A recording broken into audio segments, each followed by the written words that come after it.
Lockdown से पहले गीता के घर का नजारा कुछ ऐसा था कि रोहन ऑफिस जाता था और शिवन स्कूल। जिनके घर से जाने के बाद गीता काम खत्म करके बाकी समय आराम करती थी। लेकिन लॉकडाउन के बाद ऑफिस और स्कूल घर में ही खुल गए और इससे गीता का हाल वो तो आपको देखने में ही मजा आएगा।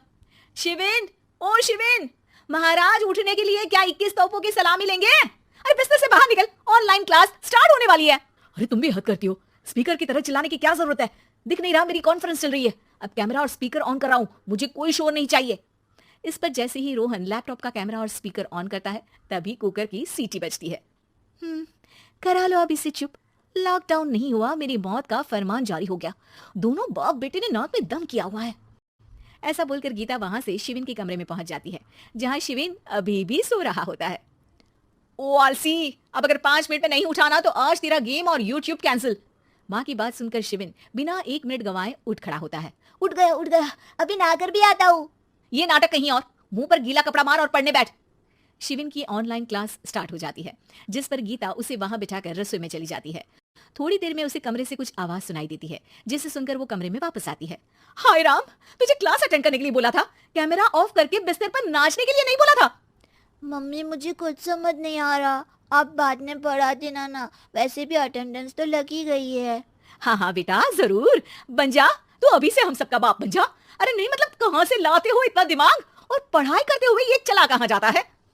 नाइस क्वेश्चन, दिमाग से पूछकर बता दूंगा।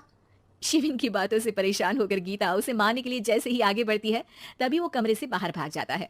अब शिविन आगे आगे और गीता हाथ में चप्पल पकड़े उसके पीछे पीछे। पूरे घर में दोनों घूम रहे होते हैं। इसी बीच वो रोहन के पास पहुंच जाता है और शिविन को मारने वाली चप्पल रोहन के लैपटॉप पर जाकर गिरती है। ओए माँ! मम्मी, अब पापा को चप्पल मार रही हो?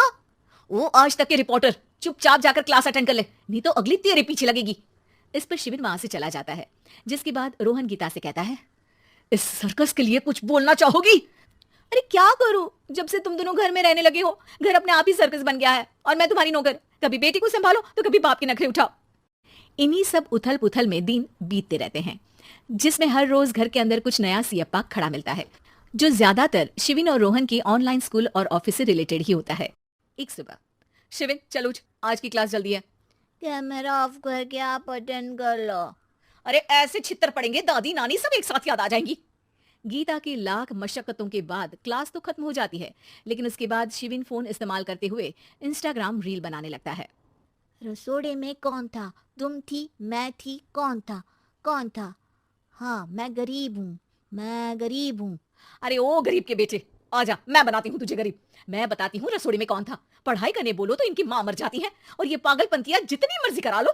गीता शिविन को डांट रही होती है, तभी रोहन बीच में बोल पड़ता है। अरे बच्चा ही तो है, इतना गुस्सा क्यों कर रही हो? बेटे का साथ देने की इसी एक कोशिश में अब शिविन के साथ साथ रोहन भी गीता के गुस्से की सूली पर चढ़ जाता है। अगर बेटे पर इतना ही प्यार आ रहा है तो इसे क्लास अटेंड क्यों नहीं कराते, इसका होमवर्क क्यों नहीं कराते? उस समय तो बहुत जल्दी मीटिंग आ जाती है, वो काम मैं करूं और यहाँ इस बेफिजुली की चीज में तरफदारी करके बन जाओ महान। हे भगवान, कोई तो इनके ऑफिस और स्कूल खुलवाओ, मैं इन्हें और घर में नहीं सह सकती। अरे कुछ और मांग लेती, क्योंकि तुम्हारी ये विश इस साल तो पूरी होने से रही, कोरोना। हाय नास बेटे ने जिंदगी ही बर्बाद कर दी। खाए कोई पचाए कोई, कल मुझे चुन चुन कर सबको मेरी बद्दुआ लगेगी। उन्होंने दुनिया का और इन बाप बेटे दोनों ने मेरा जीना मुश्किल कर दिया। गीता वहां से चली जाती है, जिसके बाद रोहन शिविन से कहता है, अरे तुम्हारी मम्मी इतनी भड़की हुई क्यों है? आपकी वजह से पूरा समय घर में रहते हो और उस पर कोई काम कराने की जगह बस ऑर्डर देते रहते हो। अच्छा बेटे, सारा इल्जाम मुझ पर, पूरा दिन तो वो तुम पर ही चिल्लाती है। हाँ, मतलब दोनों का 50-50 है, कुछ करना पड़ेगा। वो कहते ना, make the best out of worst. I have an idea. वैसे तुम्हारी माँ सही कहती है, बहुत जुबान चलाने लगे हो, कम बोला करो। अगली सुबह रोहन और शिविन अपनी गलती को सुधारने के लिए गीता के उठने से पहले घर का आधा काम खत्म कर देते हैं, जिसे देखकर गीता खुश हो जाती है और फिर बाकी बचा काम वो तीनों मिलकर पूरा कर लेते हैं। जिसके बाद अब वो सब मिल बांट कर हर काम में एक दूसरे की मदद करते हुए लॉकडाउन का मजा लेने लगते हैं।